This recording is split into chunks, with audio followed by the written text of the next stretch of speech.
আসসালামু আলাইকুম। বিসমিল্লাহির রহমানির রহিম।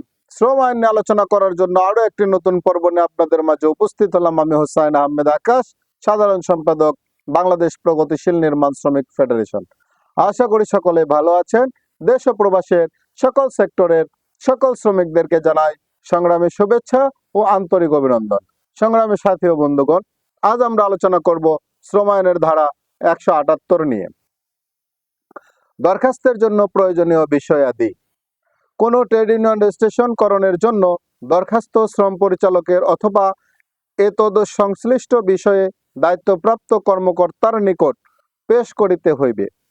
উক্ত দরখাস্তের সহিত নিম্নলিখিত বিষয়গুলো সংযোজিত থাকিবে, যথা ট্রেড ইউনিয়নের নাম এবং উহার প্রধান কার্যালয়ের ঠিকানা, ট্রেড ইউনিয়ন গঠনের তারিখ, ট্রেড ইউনিয়নের কর্মকর্তাগণের নাম, পিতা ও মাতার নাম, বয়স, ঠিকানা, পেশা এবং ইউনিয়নে তাহাদের পদ এবং অনানুষ্ঠানিক সেক্টরে কর্মরত শ্রমিকদের ক্ষেত্রে ছবিসহ প্রতিষ্ঠানের পরিচয়পত্র বা জাতীয় পরিচয়পত্র বা জন্ম নিবন্ধন সনদ। সকল চাঁদা দানকারী সদস্যগণের বিবরণ। যে প্রতিষ্ঠানের সহিত ট্রেড ইউনিয়নটি সংশ্লিষ্ট উহার নাম এবং উহাতে নিযুক্ত বা কর্মরত শ্রমিকের মোট সংখ্যা। কোন ট্রেড ইউনিয়ন ফেডারেশনের ক্ষেত্রে উহার সদস্য ইউনিয়নের নাম, ঠিকানা ও রেজিস্ট্রি নাম্বার। ট্রেড ইউনিয়নের গঠনতন্ত্রের 3টি কপি এবং তৎসহ যে সভায় উহা গ্রহণের জন্য প্রস্তাব গৃহীত হইয়াছে উক্ত সভার সভাপতির দস্তখত সম্বলিত উক্ত প্রস্তাবের একটি কপি। ট্রেড ইউনিয়নের সভাপতি এবং সাধারণ সম্পাদককে উহার রেজিস্ট্রিকরণের জন্য দরখাস্ত করিবার ক্ষমতা প্রদান করিয়া উহার সদস্যগণ কর্তৃক গৃহীত প্রস্তাবের একটি কপি। ট্রেড ইউনিয়ন বা ফেডারেশনের ক্ষেত্রে উহার সদস্য হওয়ার জন্য সম্বলিত প্রকাশ করিয়া প্রত্যেক সদস্য ইউনিয়ন কর্তৃক গৃহীত প্রস্তাবের একটি কপি। সংগ্রামী সাথী ও বন্ধুগণ, অত্যন্ত গুরুত্বপূর্ণ একটি বিষয় নিয়ে আজ আমরা আলোচনা করলাম। আশা করি সকলে বুঝতে পেরেছেন। তা হলো এরকম যে একই পেশায় কিছু শ্রমিক একত্রিত হয়ে প্রথমে আগে একটা নোটিশ করে কিছু শ্রমিকদেরকে একত্র হওয়ার জন্য অনুরোধ করতে হবে। যে সময় নোটিশে দেওয়া হলো সেই সময় অনুযায়ী সেই স্থানে শ্রমিকদেরকে একত্র করে উপস্থিত হাজিরা স্বাক্ষর নিয়ে একটি সাধারণ সভা করতে হবে। এই সাধারণ সভার মাধ্যমে সিদ্ধান্ত নিতে হবে এই ইউনিয়নটি পরিচালনা হওয়ার জন্য একটি গঠনতন্ত্রর খসড়া প্রণয়ন করতে হবে এবং রেজিস্ট্রেশন গ্রহণ করার জন্য সভাপতি সাধারণ সম্পাদককে ক্ষমতা অর্পণ করতে হবে। সাধারণ সভার কার্যবিবরণী লিপিবদ্ধ করে কার্যবিবরণী সহ 55 ক ফরমের সাধারণ সদস্যদের ভর্তি ফরম পূরণ করতে হবে।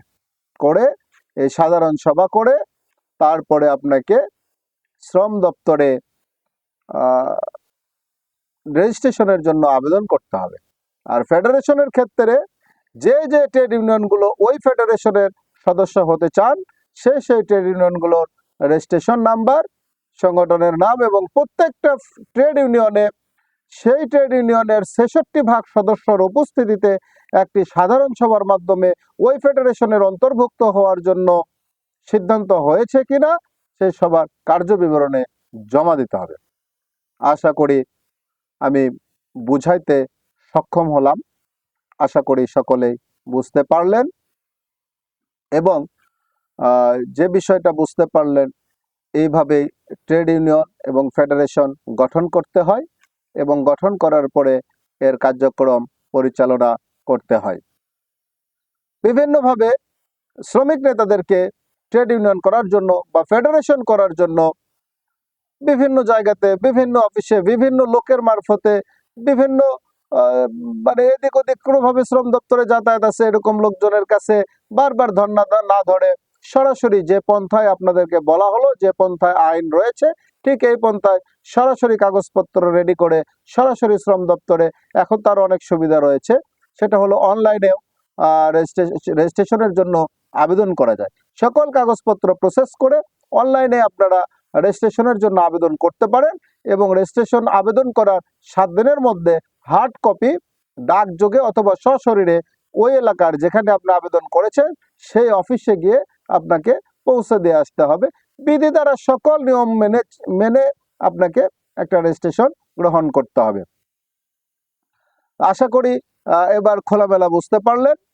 তাই আজকের পর্ব আর না বাড়িয়ে সকলের সুস্বাস্থ্য দীর্ঘায়ু কামনা করে এই পেজের ভিডিওগুলো বেশি বেশি শেয়ারের মাধ্যমে এদেশের কোটি কোটি শ্রমিককে দেখার সুযোগ করে দিয়ে এবং তাদের দাবি দাওয়াগুলো, তাদের সুযোগ সুবিধাগুলো জানার জন্য, বোঝার জন্য সহযোগিতা করার অনুরোধ রেখে আমার নিজের জন্য দোয়া চেয়ে নিয়ে আজকের পর্ব এখানেই শেষ করছি। আসসালামু আলাইকুম, আল্লাহ হাফেজ।